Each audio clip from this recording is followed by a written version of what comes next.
আসসালামু আলাইকুম এভরিওয়ান। তো আজকে আমি আমার বেডরুম চেঞ্জের যে বেডশিট চেঞ্জ এগুলার শেয়ার করব।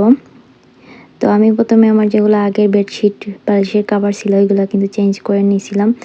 আর এই যে এখানে অনেক দিনের জমানো বেডশিট, তারপরে যে ব্ল্যাঙ্কেট আছে এটা সহ, ম্যাট্রেসের কাভার সহ সব কিছুই নিয়ে নিয়েছিলাম।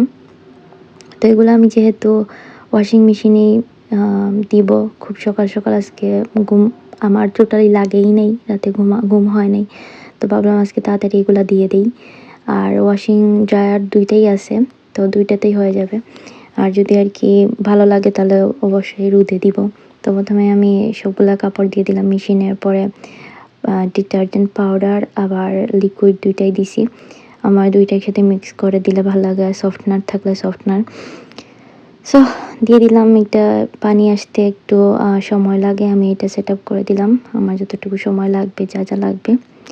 তো প্রায় সকাল হয়ে যাচ্ছিল, পানি আসছে, পানি পড়া শুরু হয়ে গেছে। তারপর আমি উপরে চলে আসলাম।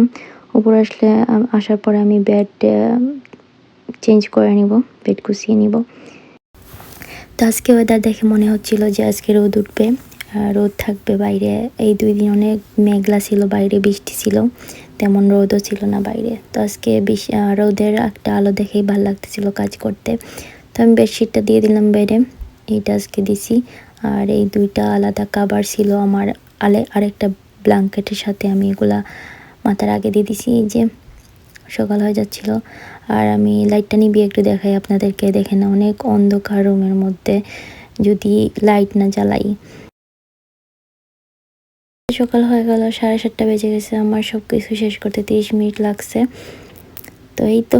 তো ভালো থাকবেন সবাই। আমার ভিডিওটা ভালো লাগলে অবশ্যই শেয়ার করবেন, পাশে থাকবেন। আল্লাহ হাফিজ, আসসালামু আলাইকুম।